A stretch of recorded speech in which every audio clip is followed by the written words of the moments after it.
So many people spend their lives waiting for the approval of others before they step into what God has already placed inside them.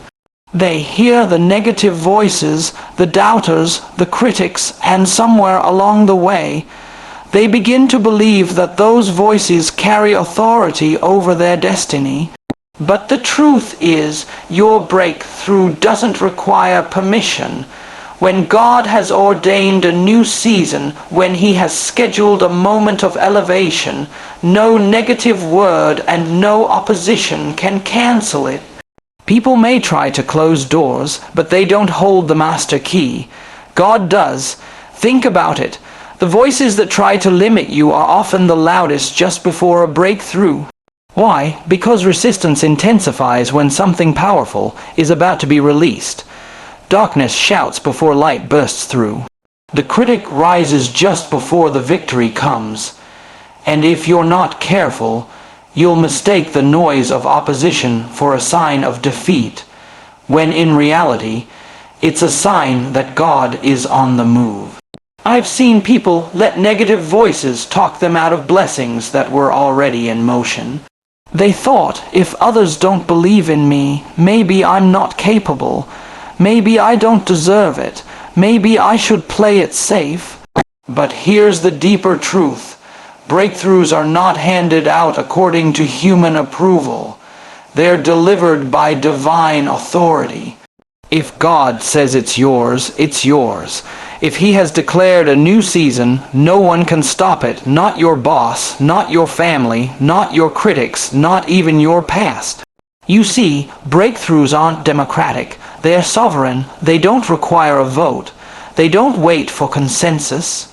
And that's good news, because sometimes the people around you can't see what God is doing within you. They're basing their opinion on where you've been, not where you're going. But God doesn't define you by your history. He defines you by your destiny. He calls you victorious, anointed, chosen, long before anyone else agrees with it. Consider Joseph in the scriptures. His brothers mocked him, rejected him, and sold him into slavery. If his destiny depended on their approval, his story would have ended in a pit.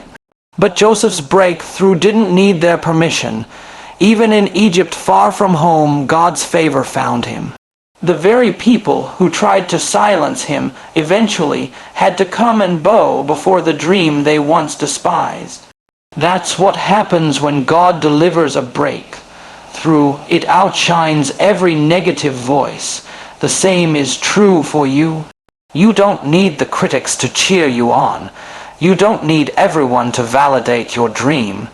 When God is ready to lift you, He'll do it in such a way that those same voices will have no choice but to step aside. Don't waste your energy fighting for approval.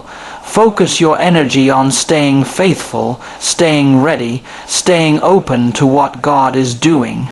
So, let the negative voices speak. Let the opposition rise. None of it has the power to cancel what heaven has decreed.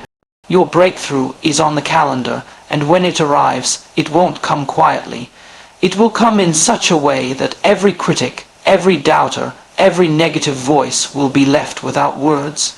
The truth is this: when God says yes, and nobody can say no, that's the power of favor. That's the certainty of His promise. And that's why your breakthrough doesn't require permission. It only requires your faith to keep moving forward. The breakthrough coming will silence the noise, but until then, remember, the same God who started the work is faithful to finish it. Trust Him, stay steady, keep walking. The voices may be loud, but His word is louder. And when His breakthrough arrives, it won't just bless you. It will remind the world that His authority outranks every other voice. Here's what I want you to hold on to. You don't need permission to step into your destiny. You only need courage to keep going. The breakthrough God has prepared for you will outshine every critic and override every doubt. And when it comes, the same voices that once said, "You'll never make it," will be silenced by the undeniable evidence of God's hand on your life. There are moments in life when it seems like the obstacles are stacked too high, when the weight of opposition feels stronger than the strength you have left. But here's what I've learned. Often the size of the opposition is a clue to the size of the breakthrough that's on the way. The louder the resistance, the greater the victory that is forming. Negative voices don't rise up because you're weak. They rise up because you're close to something powerful. Think about it. When a seed is buried in the ground, there's a moment when the soil above it pushes down hardest. That pressure isn't proof of death. It's proof of life. The seed is pushing against resistance because it's about to break through. In the same way, when you're pressing forward in faith, when you're determined to walk in purpose, don't be surprised if the pressure feels heavier than before. That's not the end of you. That's the sign that growth is taking place. So many people give up right at the edge of their breakthrough because the opposition feels overwhelming. They think, if this were really meant for me, it would be easier. But the truth is, the resistance isn't a sign you're off track. It's often confirmation that you're exactly where you need to be. Adversity is the shadow that follows destiny. If you weren't carrying something great, you wouldn't face such pushback. Joseph understood this. Before his dream was fulfilled, he endured betrayal, slavery, and prison. Every season of opposition seemed to shout louder than his promise. Yet none of it disqualified him. In fact, those very struggles positioned him for the palace. What others meant for harm, God turned for good. The opposition wasn't proof that the dream was dead. It was proof that the dream was alive. The same is true for you. Don't let the negative voices fool you into thinking your future is slipping away. If God has spoken a promise over your life, no amount of criticism, no degree of resistance can erase it. What he begins, he completes. The opposition may be loud, but it's temporary. The breakthrough will speak louder and last longer. This is why it's so important to guard your inner dialogue. You can't control all the voices around you, but you can choose the voice you amplify within. If you let fear, doubt, and discouragement set the narrative, you'll shrink back just when you were meant to rise. But if you let faith, hope, and courage be the voice that guides you, you'll find the strength to keep pressing forward even in the face of resistance. So, the next time opposition shouts, instead of shrinking back, take it as a reminder, something powerful is on the horizon. The negative voices may try to drown out your hope, but your destiny isn't built on their words. It's built on God's word, and His word never returns void. Remember this, the intensity of your opposition is often the clearest evidence of the greatness within you.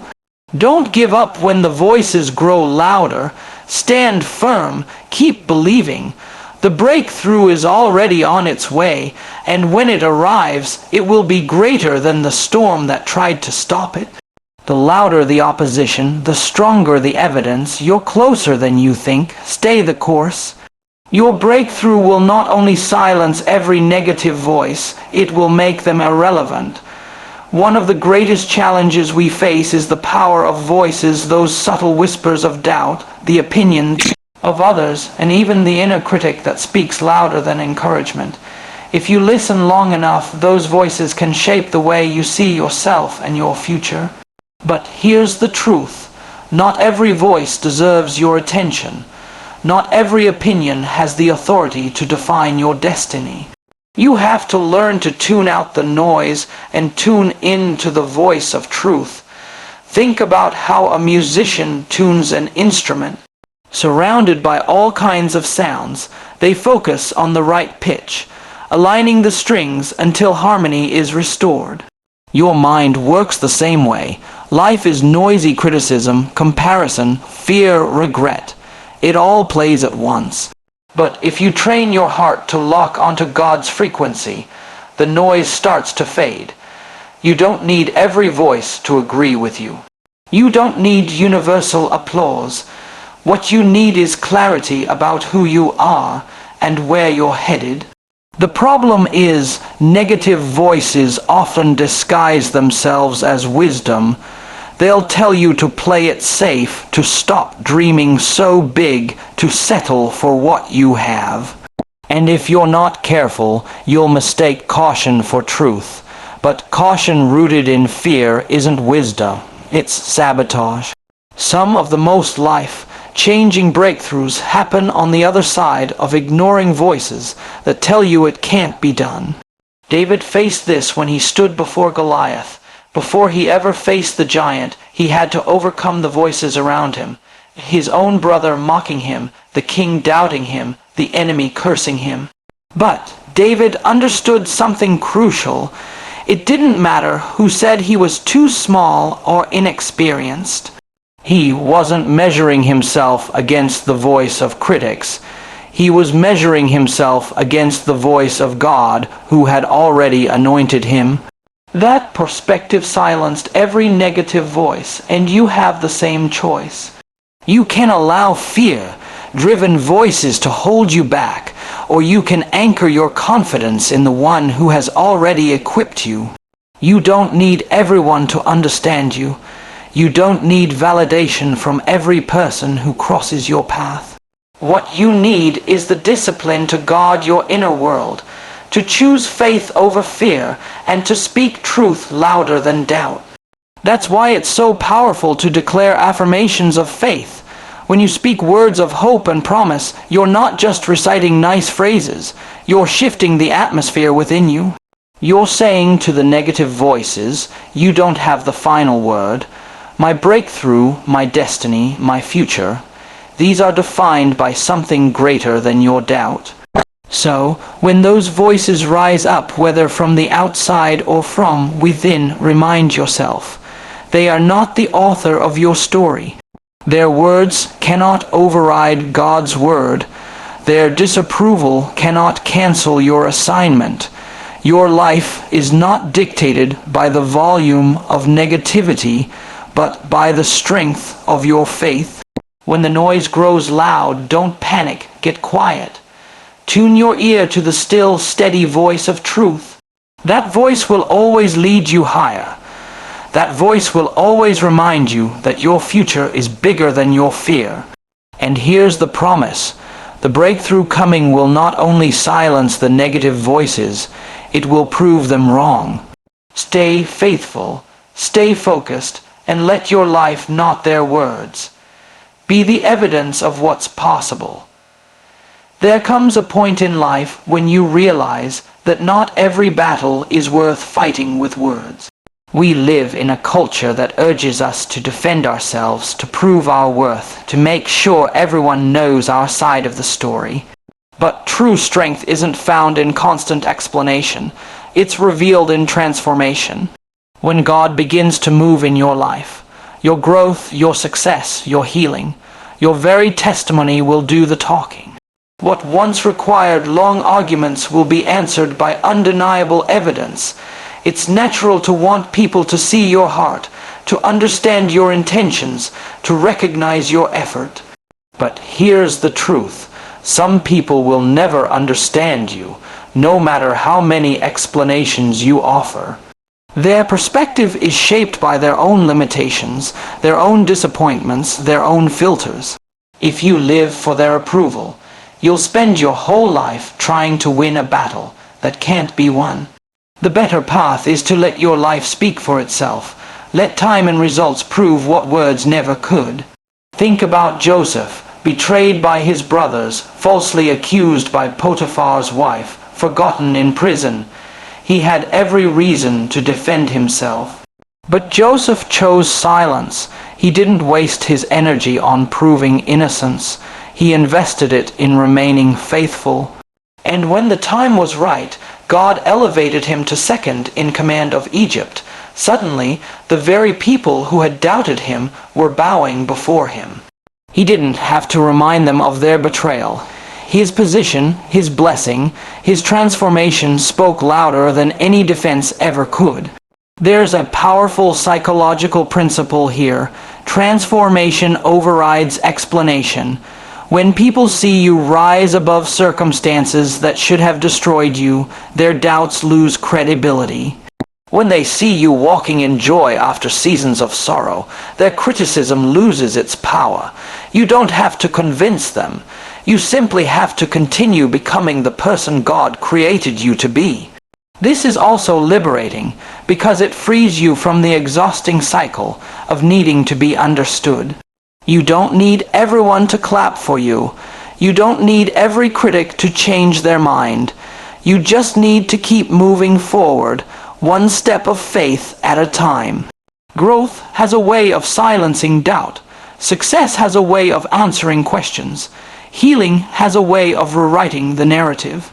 So don't waste your breath fighting battles with words that only drain your energy. Use that same energy to build, to grow, to develop, to stay faithful. Because when God brings your breakthrough, it will be so evident, so undeniable, that explanations won't be necessary. When people look at you, let them see the fruit of your faith, not the frustration of your defense. Let your transformation be your response, your elevation be your testimony, your peace be your loudest answer. And remember this, when God shifts your story, even your silence becomes powerful. What once required defending will be defended by the very evidence of your breakthrough. So stop worrying about proving yourself, keep becoming, and let your life do the talking. Your transformation will always speak louder than your explanation. One of the most powerful things God does through a breakthrough is redefine how people see you, and more importantly, how you see yourself.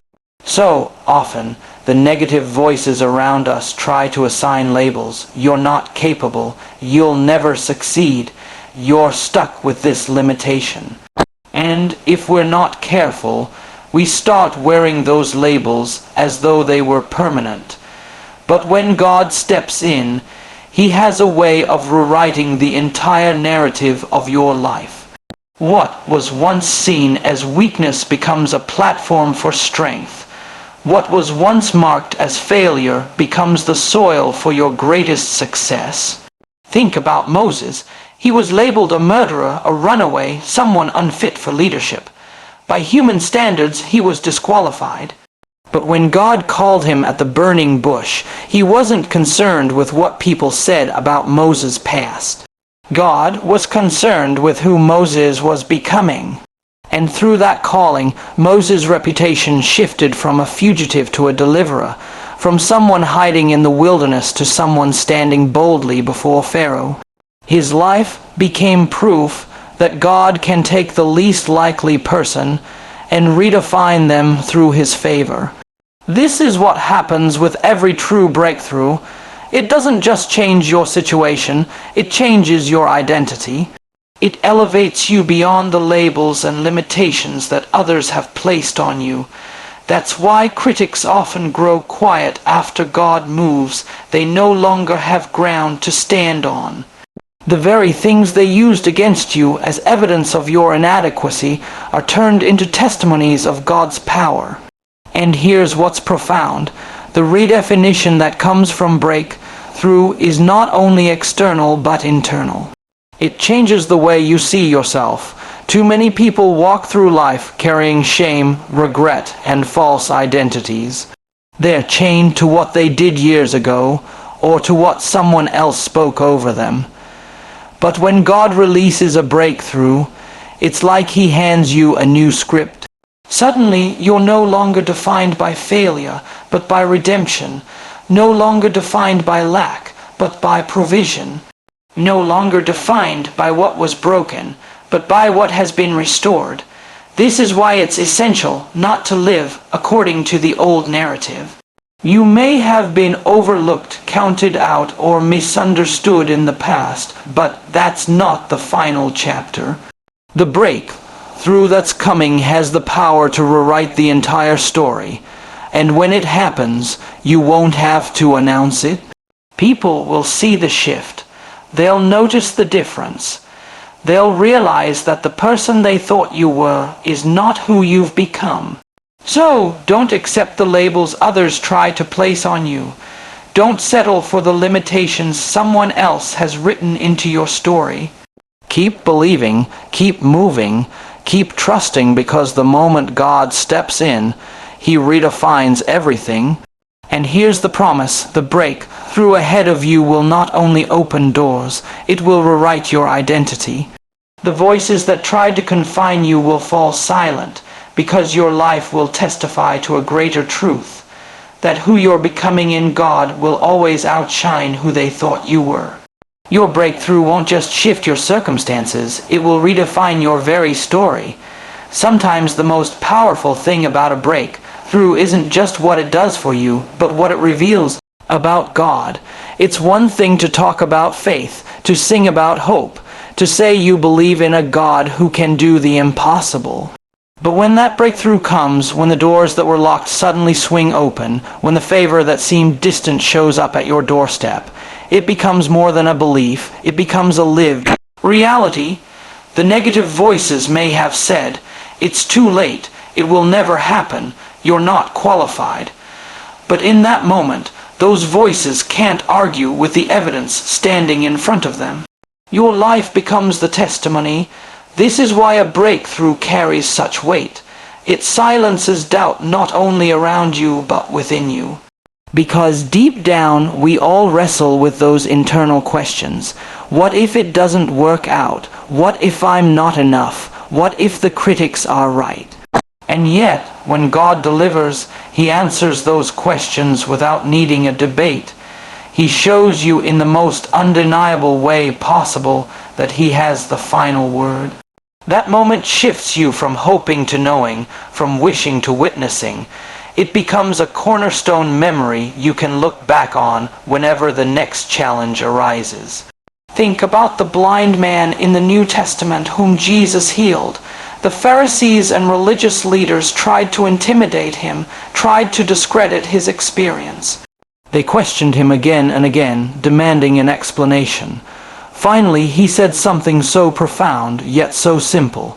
"All I know is that I was blind, but now I see." That's the power of breakthrough. You don't have to defend yourself. You don't have to explain away the critics, because your life speaks louder than any argument. Transformation is its own evidence, and here's the beauty of it. Your breakthrough isn't just for you. It becomes a signal to everyone watching that God is still in the business of turning things around. People who doubted you may find themselves inspired by your story. People who counted you out may suddenly reconsider what's possible in their own lives. Sometimes God uses your breakthrough as a ripple effect, touching far more lives than you ever realized. But for that to happen, you have to be willing to step into it boldly. Don't shrink back when the critics get quiet. Don't second guess yourself when the opportunity finally comes. Step forward with the confidence that what God has done in you is undeniable. Because if you hold back, if you try to apologize for the blessing, you'll miss the chance to let your story shine as the testimony it was meant to be. So don't be discouraged by the voices around you, and don't be paralyzed by the doubts within you. The breakthrough that's coming isn't just about closing the mouths of critics. It's about opening your eyes to the reality that God's promises are true. And when that happens, when the breakthrough comes, you won't need to argue, explain, or defend. The transformation will speak for itself. Your life will be the undeniable evidence that what God started, He is faithful to complete.